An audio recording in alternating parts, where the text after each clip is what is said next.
Yeah, hi there, Raju. This is Michael. I am the founder, owner, and the materials writer for the online course called the 7-Step System to Pass the TOEFL IBT. And I'm a member of this Facebook group, actually I'm one of the administrators. I wanted to take a look at your question here. So you're not getting a great score in the integrated writing.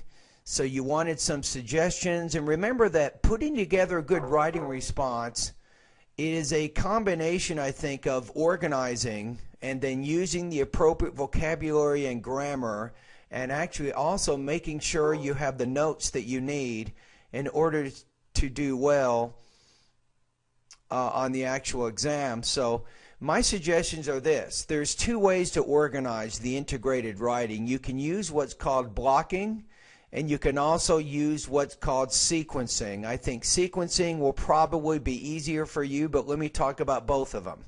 First of all, with the integrated writing, Raju, you will have 3 different points in the reading passage. There will be 3 what we call assertions, arguments, ideas. Let's just call them point number 1, point number 2, and point number 3. Now, the lecture will have counterpoints to each of those points. We'll call them counterpoint 1, counterpoint 2, and counterpoint 3. So if you use blocking, you will discuss in the second paragraph the 3 different main points from the reading passage. And then in the third paragraph, you'll discuss the 3 counterpoints in the lecture. And then you have your conclusion. Now, I suggest probably sequencing will work a little better. It's easier to handle in terms of making your transitions. So you have your introduction, your first paragraph. Doesn't have to be long, maybe 25, 30 words. You want to state what the main point of the reading is.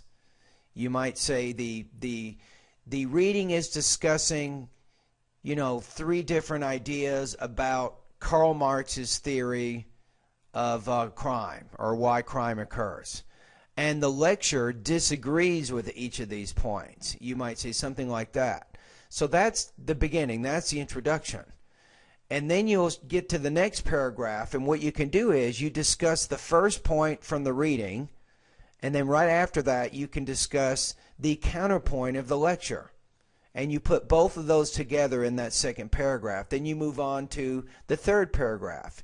You'll discuss the second point of the reading passage along with that second counterpoint of the lecture. Then you move on to the next paragraph. You do the same thing. You'll discuss the third point from the reading and the third counterpoint from the lecture. And then you have your conclusion. So in that case, if you use sequencing, where you discuss both the reading and the lecture together, and that's combining, that's integrating the 2 sources, right? You'll probably end up with 5 paragraphs. Now, if you use the blocking, you'll end up with 4. So depending on how you organize it, you'll have a differing number of paragraphs there. Now, one of my students, his name's Rasa, he just got, I think about a month ago, he got 29 out of 30 on the writing section. He's still struggling a little bit with his speaking. His speaking score is 23, and he's still solving a few problems with me with the speaking, mainly with pronunciation. But with his integrated writing and his independent writing task, I mean, he did very, very well on the TOEFL. Now, what he was doing is he took, if I remember correctly, in 2.5 months of using my course, he completed almost 35 different writing practice tests, each time getting feedback from me. And I would give him some advice. I'd tell him to review a few lessons. He would do that. He'd come back and score and take another test, and just did that over and over and over. And obviously, he's got some very, very good writing skills. Now, remember that like Rasa, it's likely that you're just not needing practice with writing, but you may need some vocabulary practice. You might need some grammar practice. For example, when you're paraphrasing and summarizing other people's information from either a reading or a lecture, you need to have a pretty good knowledge of what's called noun clauses, and then using noun clauses in what's called reported speech.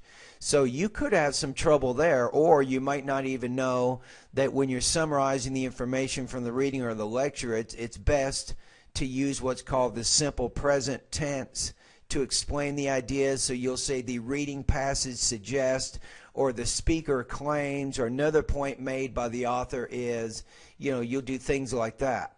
That's called simple present. And also you want to make sure that you summarize the information from the writer's point of view or the speaker's point of view, and not from your point of view. That means you want to use the third person singular in that case. So anyway, if you're interested, I have a great online course, Raju. I have 43 different integrated writing practice tests at my website, my online TOEFL course. I also have about 40 independent writing practice tests. And the main thing is to get started, start taking some practice tests, get some feedback.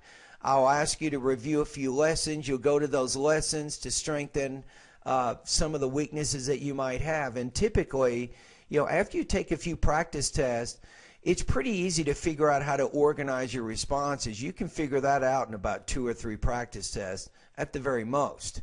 But you probably still have a few grammar and some vocabulary issues that you're working on, and it's not that difficult. But anyway, thank you very much. I'm glad to have been able to have a chance to talk to you by video, and good luck to you. Good luck when you take the test on July 14th.